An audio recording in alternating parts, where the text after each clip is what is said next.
Matapos ang sakripisyo ng mga nominado, pinatawag sila ni Kuya para sa isang mahalagang anunsyo. Housemates, para tuluyang makaalis sa Ultimate Platform, ang apat ng Ultimate A kailangang magtulong-tulong at magsakripisyo kayong natitirang 6 na housemates para buhatin sila sa loob ng 30 minuto. Kailangan ninyong umikot sa paligid ng swimming pool. Tandaan na bawal ibaba ang buhat-buhat na housemate dahil nangangahulugan ito na matatalo kayo sa inyong weekly task. At kung sakaling hindi na kayang buhatin, ibabalik nyo sila sa Ultimate Eye platform. Babalik sa simula ang oras ninyo. Bago magsimula, ililipat muna ang Ultimate Eye platform sa gitna ng swimming pool dahil ito ang magiging starting point ninyo. Ay, grabe! Hanggang sa Housemates, ang inyong huling sakripisyo para tuluyan ng makaalis sa Ultimate Eye platform, ang apat na bahagi na ng Ultimate 8 Dahan-dahan na. ay magsisimula ngayon. Wait lang. Kaya? Teka, tumalikod ka muna. Unahin ko. Kaya. Okay. Wait lang. Isa-isa kayong bumaba. Teka lang. Oh my gosh, almost fell in the pool. Wait lang. Oh. Almost fell in the pool, dude. hindi pa man nakakaikot si Miguel, tila hirap na siya.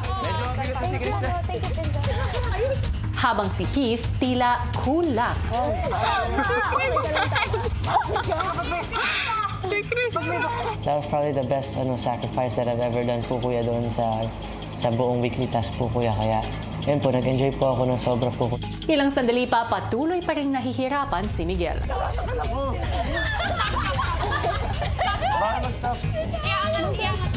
Maya-maya pa nakipagpalitan na sina Heath at Miguel.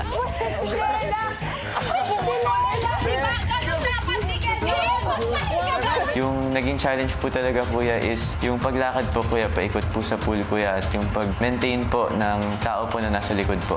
Habang sina Joaquin at Lela, Yo, my patcher body pa! Yo! Yo,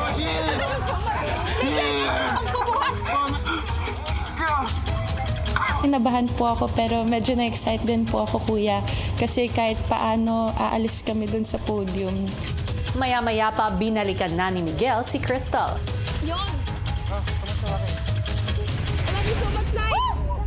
Samantalang sina Joaquin at Marco nanatili sa kanilang original partners.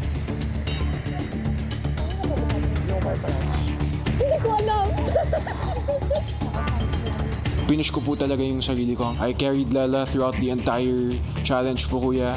Hanggang sa 10, 9, 8, 7, 6, 5, 4, 3, 2, 1.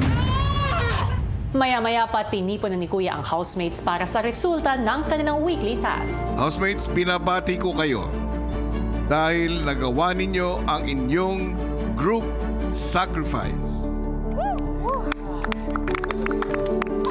Masaya ako, kuya, kasi meron din pong time na habang ginagawa namin yung sakripisyo, hindi ko talaga alam kung makakayanan pa namin, kuya, kasi as in talaga may time din talaga na gusto na namin mag-give up kasi yung iba napapagod na ng super, kuya, pero super happy ako na naitawid po namin.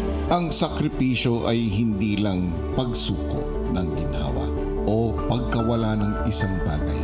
Ito ay ang pagpaparaya at walang pag-iibot na gawa dahil sa pagmamahal. Pinipili ang kapakanan ng iba kaysa sa sariling ginhawa o pansariling kagustuhan. Kaya naman, dito na natatapos ang inyong weekly task at sa puntong ito, tuluyan ng makakaalis ang mga naninirahan sa Ultimate Eye. Congratulations!